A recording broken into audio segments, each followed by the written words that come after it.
Welcome to this episode of the Coffee Roaster Warm Sessions podcast.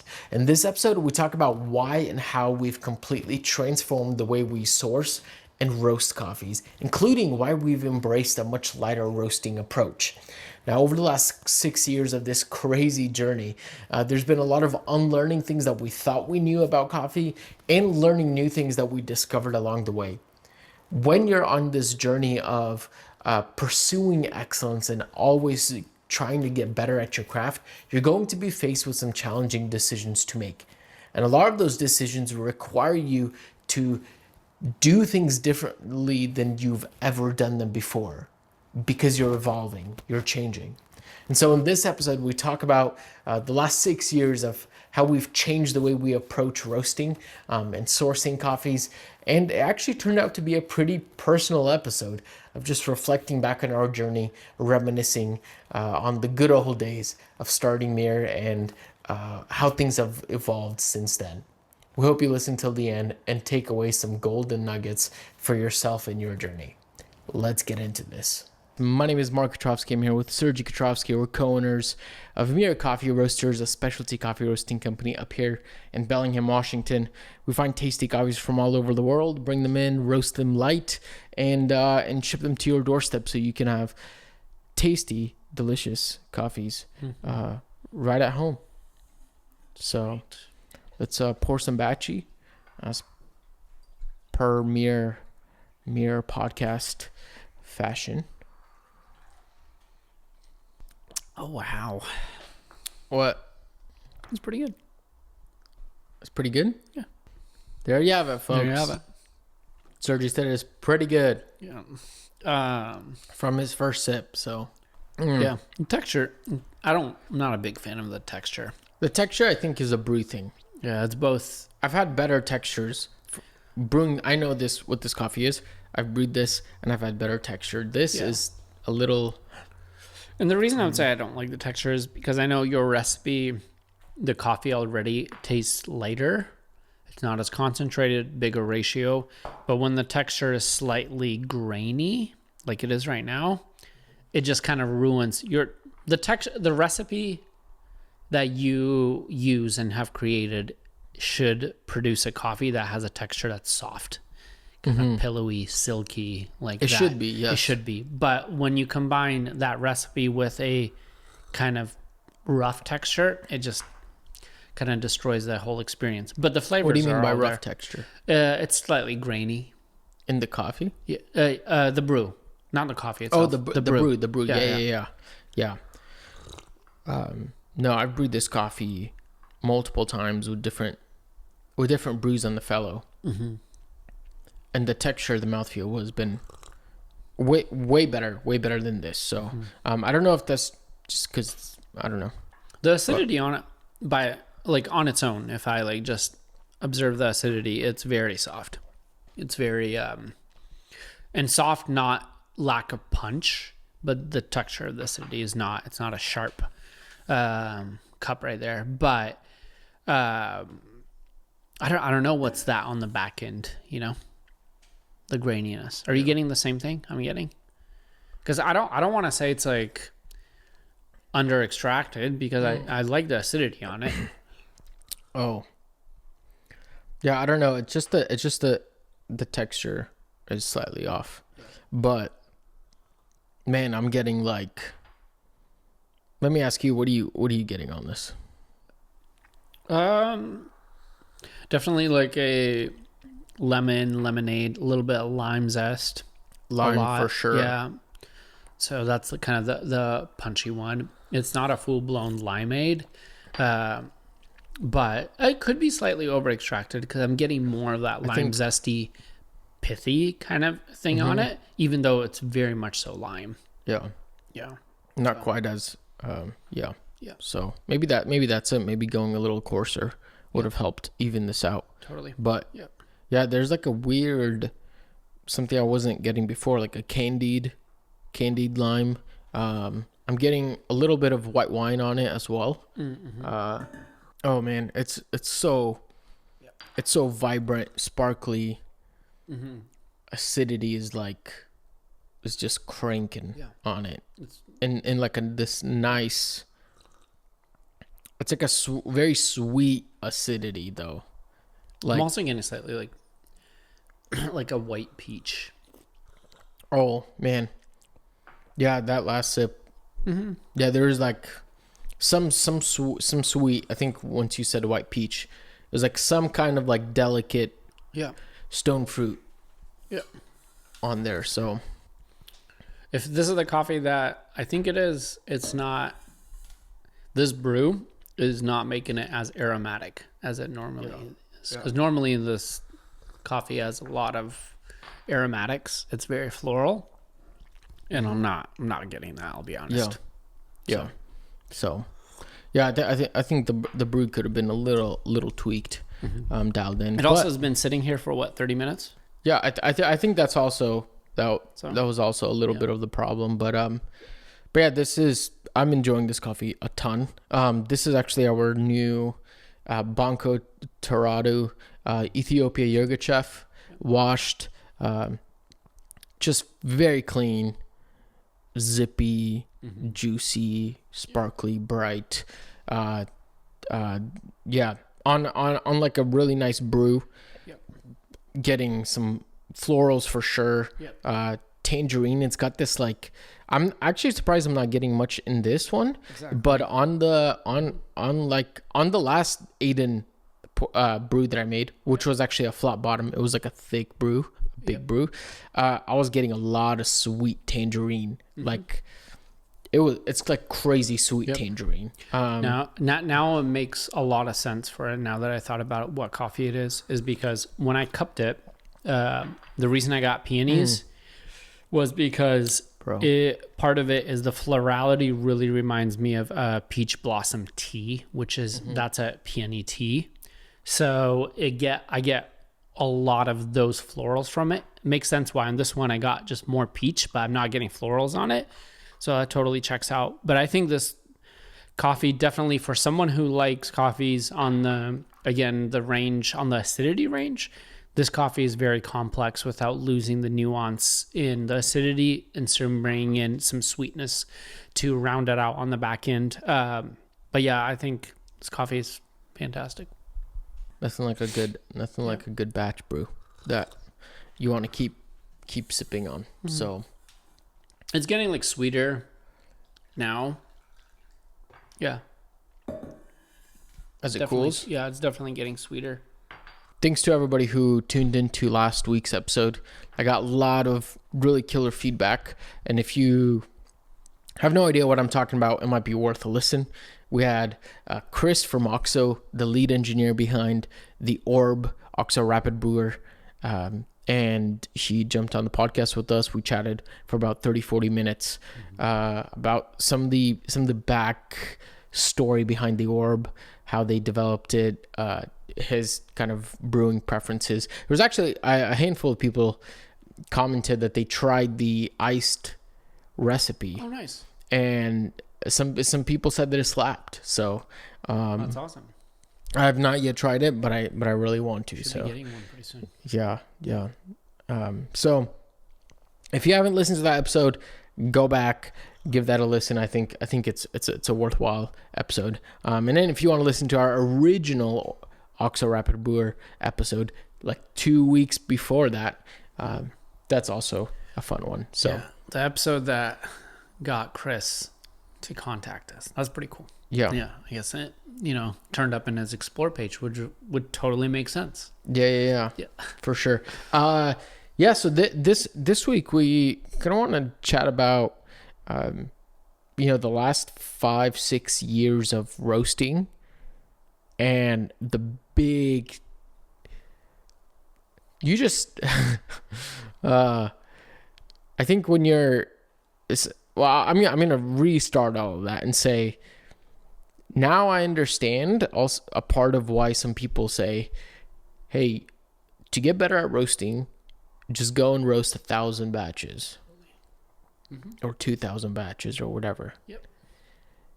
Because the reps do matter and the practice does matter. And I think that over the last 5-6 years of running Mirror, roasting, sourcing tons of coffees, brewing different coffees, trying different roasters, experimenting with different roast profiles.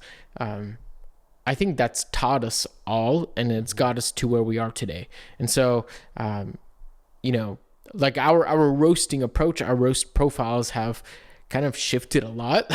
Yeah. Like it'd be crazy to go back and just like compare in different seasons of Mir, like where we were with our roast profiles, development levels, roast profiles, recipes. And I think today the way we're roasting is just very, very different than anything else we've roasted. So I don't know. I'm just gonna leave that there. Any thoughts to start us off? Yeah, it brings me back to this crazy moment I remember when I was roasting and my computer died. It's beautiful. And I'm roasting on Cropster. So I'm following a roast profile manually, changing all the gas changes by hand to the second, timing my gas changes. Like side note, what you said about 1,000 batches, I think one thing that I couldn't communicate before the 1,000 batches was the fact that it's not all just this kind of meta ideas that you come up with when you roast 1,000 batches. It's literally how you use your equipment, even, how you understand your equipment, how you understand your green, like all of those things that you can't just replicate by someone telling you. Like, this is very cheesy, but even how I change gas changes, now how I time my gas changes, how, we charge everything manually. And the fact that sometimes on a roast day, I can, every single gas change is within, I think 0.3 of a degree, and charge is within 3 or 0.5, like all of those kind of weird little small quirks that are very much so like dialed in. That's what we're talking about when it comes to 1,000 batches. Like those little things that no one ever talks about, that's what is developed. That's a big part of it. And the other thing I was going to say, when a crazy thing happens, like your computer shuts off and you have no curve to follow, you do kind of feel like helpless. And I remember it was the Ildefonso. I accidentally said, okay, F it. We're going to have to cut this. We're going to have to get rid of this roast. Let's just drop it whenever. Who gives a rip? So I dropped it, and then you ended up cupping it, and you're like, wait a minute. Like, why does this taste like this? Like, that's not how, like, it's not bad. It's very interesting. Why have we not roasted like this before? Like, why? Like, and one, I think our preferences were yours first were shifting more than mine because I was still predominantly in the cafe and this and that. And you were like, wait a minute, there's like no bitterness, but like a lot of juiciness. And then we measured it on the reader, and it was very much so unconventionally light for us. And I think I remember that triggering it for you and be like, that was an interesting mistake. We're not going to serve this coffee for sure because it's not our profile, but we should consider that. So, and I think that moment plus the thousands of batches, all of that combined for me really shifted this idea of like, okay, there's possibly something on the horizon that I've not figured out yet. We probably should lean into that at one point. Yeah. I think a lot of roasting you're creating, or as some might say, you're modulating a flavor profile. You're creating a flavor profile that you're gonna end up drinking, and you may like it or you might not like it. And I say that in very simple terms because the way we were roasting when we started Mir, we had we still preferred a general idea, general flavor profile, and we were targeting those flavor profiles, and they were coming out the way we wanted them to. Yep. And there's nothing bad about that. And I think we still enjoyed our coffees. I think they were great coffees in general. They were fitting our preference and our style. But I think because you're literally creating a flavor experience when you're roasting, same with how you're brewing coffee, actually. Mm-hmm. You know, you're picking up your burr set, you're picking out your grinder, you're picking out your dripper, you're picking out your filters, you're picking out your kettle. You're picking out all these tools to create a flavor experience that you like. And just because you used a V60, or just because you used an orb, or just because you used a next level pulsar instead of a Oria or a UFO dripper, that doesn't necessarily mean your coffee is better or worse. But it does mean that you're presenting coffees very differently. Yep. And so the way, I remember starting off, we were aiming for coffees that are very more sweetness heavy. We liked coffees that were a little thicker, that had a little bit more body, a little bit more sweetness, a little bit more punch. Like coffees that we roast right now are probably not as punchy as they were before. And that was just our preference, and that worked for the time being. And so I think over time, as I was just growing in my flavor experience, as I was trying different coffees from different roasters, that starts to mess with you and your preference. Yep. You might be discovering something that you didn't like before, but now you're starting to see, and there's unlocks that happen. But for example, just a quick comment. We talked with Kyle Roselle actually from September, way back when he was just starting his roastery. And I remember sitting on that phone call, and he's like, yeah, I'm trying to roast coffee much, much lighter. And it was interesting to hear what kind of his experience was and his target goal was, where we were not there at all. And that conversation, I was like, but why? Like, why would somebody like coffees like that? Yeah. And that was something that I just couldn't shake, because I was like, man, this is the best. This is going to taste delicious. And over the years, I mean, still, you can pull up probably old episodes before the 100 episode mark, or probably before the 150 mark, where I say hey, I don't like coffees that are very, very lightly roasted. Yeah. But there's some things that just happened, and from personal experience, from discovering, that led me down this rabbit trail where I was like, okay, that accidental batch, I was like, wait, I think there's this world that we can tap into. There's actually really delicious that we can try to venture into. And I think a lot of coffee, I think a part of coffee in general is that process of discovering. Same thing like when you first time you ever try your natural processed Ethiopian. Yep. That's what I was going to say, is do you remember in 2019 when we were looking to get a business license for Mir, do you remember what your all-time favorite coffee was? Because I do. Ethiopian Naturals. Masha Bekel. Right? No. Masha Bekel. Or Masha. Or Masha. Something It was something Masha. From Gucci. From Gucci, yeah. Yeah. That was back when I was roasting for the other company. Yeah. And that was your all-time favorite. Why? Because you were obsessed with that intense blueberry note. We would not source that coffee today. Yeah, that's crazy. I actually forgot about that. So that same thing. I remember asking, we were trying to buy green, our very first lot of green. And you said, what should we start? And I said, dude, how about we start with something basic, like a Colombian coffee? Yeah. And you're like, dude, no, we should go with something a little more adventurous. And I was like, Colombian coffee. And now our menu rests in Colombia quite a bit. And we would have never even we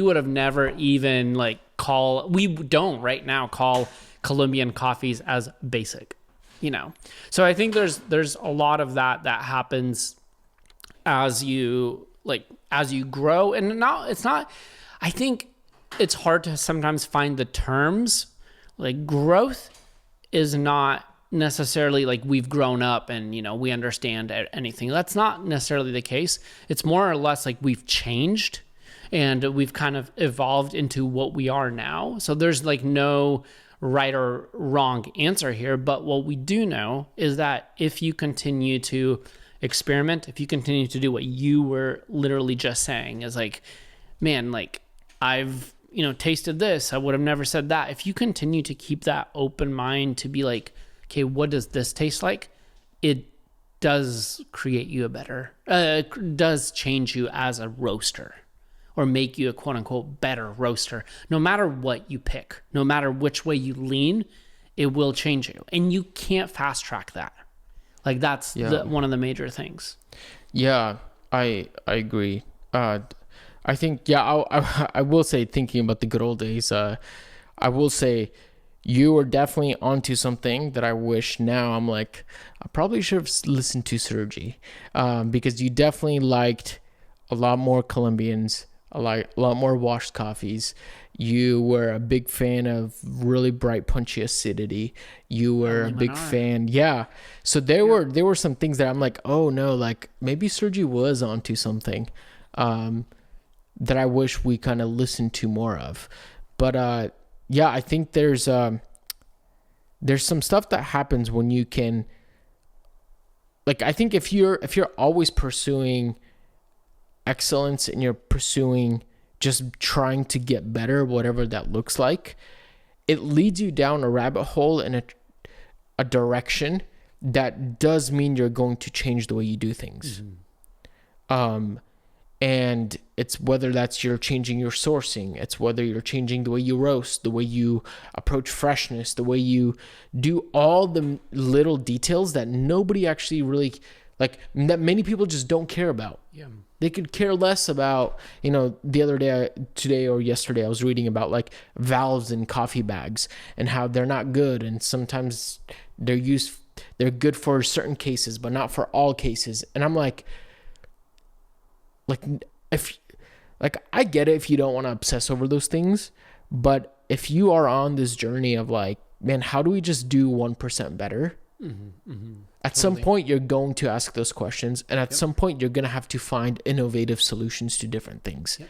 And so for us, like, I remember the online cupping with Lance Hedrick and Scott Rea. It was a roast defect kit that ended up like screwing me over, like just changing the way I think about roasts and flavor presentations.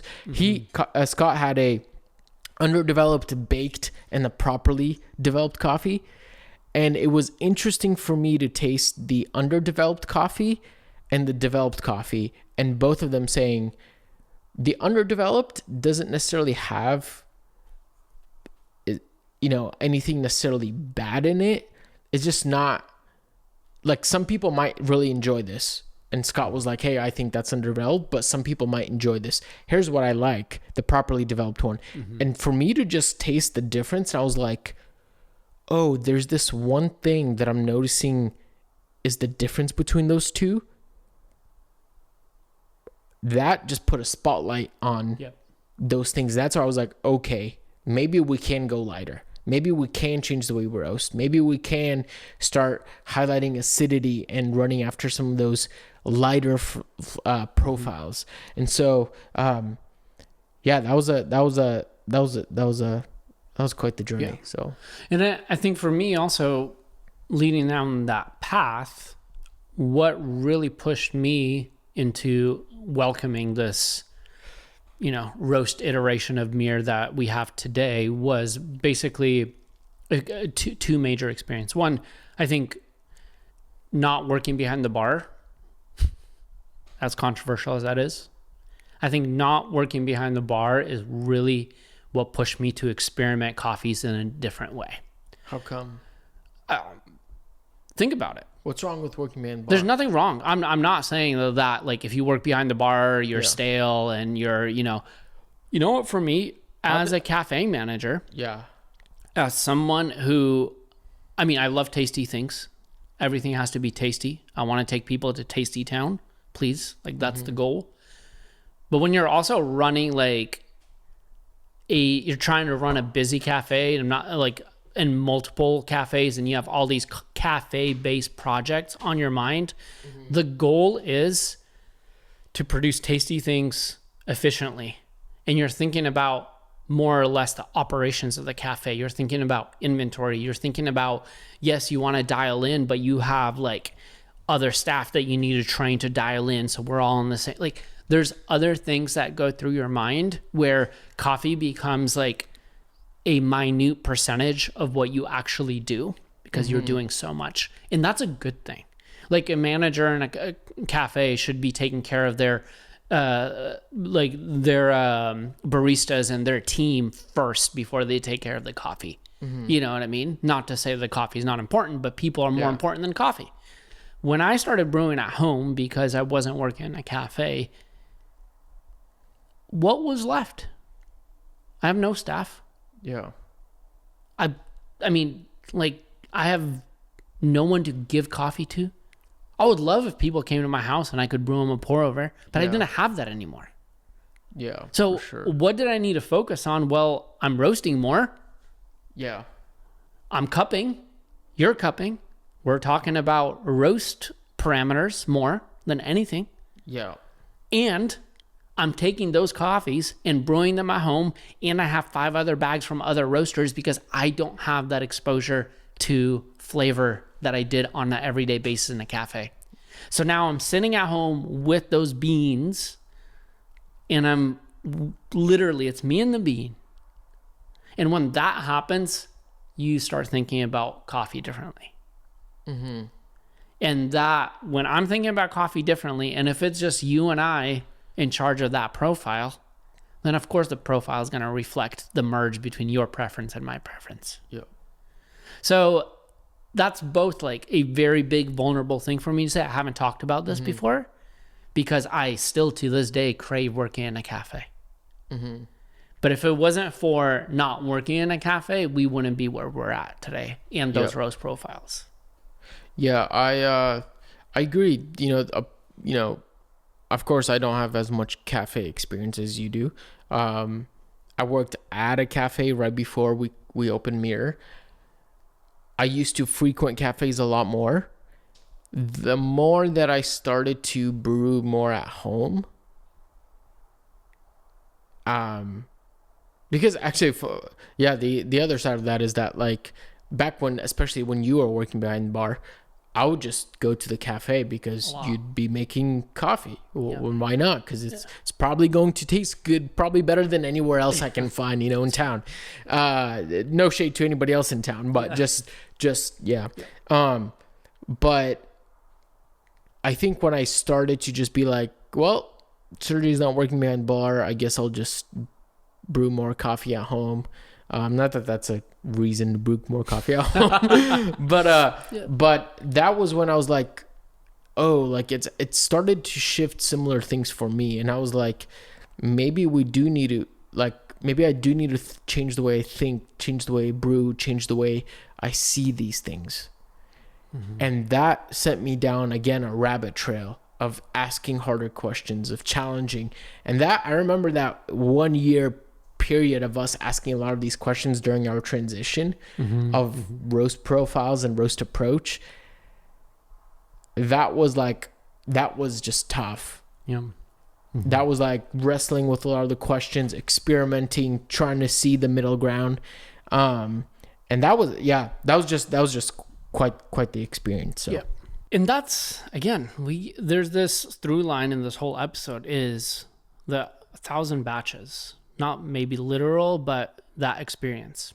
Like once you go through these challenges, but you also discover new things, whether it's, 1,000 cups cupped, 1,000 espressos brewed, or 1,000 batches roasted. All of those things start allowing you and opening you up to new questions. And when you start asking new questions, you start discovering different answers. And if you're the type that Mark and I are, like people have heard this on the podcast, ton of episodes before, but we're both this Enneagram 1 type, and we approach, perfectionism, the challenge of perfectionism with excellence similarly, but yet in our own personal way. When you have that personality, when Mirror has that personality, where we hardcore want to pursue excellence, then things continually shift. And I hate to steal this phrase because another company has coined it, and it's probably like whatever, but never settle for good enough. Yeah. And that's part of like our also slogan of like reflect what's good. Like we always have to be asking like, oh, so what's good about this coffee? And if we want to reflect that back to people drinking our coffee through roasting, then we have to continually ask the hard questions. Yeah. Then our profiles may change in a year. Yeah. Yeah. We don't know how yet because we haven't asked the right questions, but they probably will. Yeah. We'll see. Yeah, I think the reflect what's good is a good motto or concept. And good is like a very soft word, it seems. It's not like perfect or exceptional, but it is this journey of being like, okay, what's good? What's a good coffee? What's a good roast? What's a good way of doing this? What's a good way of doing this? And that always is like, is this good or not? Yeah. It's not, all right, then it needs to be better. I don't know what else to say. Yeah. Like, can we ship coffees faster? Can we do this better? Can we do this better? And that's a journey. So I think today now roasting coffee is much lighter. Our coffee sourcing is much cleaner, so to speak. I think our coffees are tasting way better than they ever have. And I'm pumped with that. So if you're still listening and you're curious what that tastes like, pick up a few bags. Let us know what you think. We're always open to feedback. That's actually one thing that I've really learned as well. Feedback is insanely important. But yeah, in general, I think you said it. I'm just gonna end it with this. Is like, roast 1,000 batches, brew 1,000 cups, pull 1,000 shots of espresso, source 1,000 coffees, whatever it is. But just reps, learning, reps. So anyways, last thoughts. No, finish it, wrap it. There it is, folks. Thanks for listening to another episode of the Coffee Roaster Warm Sessions podcast. And as we always say, remember, reflect what's good.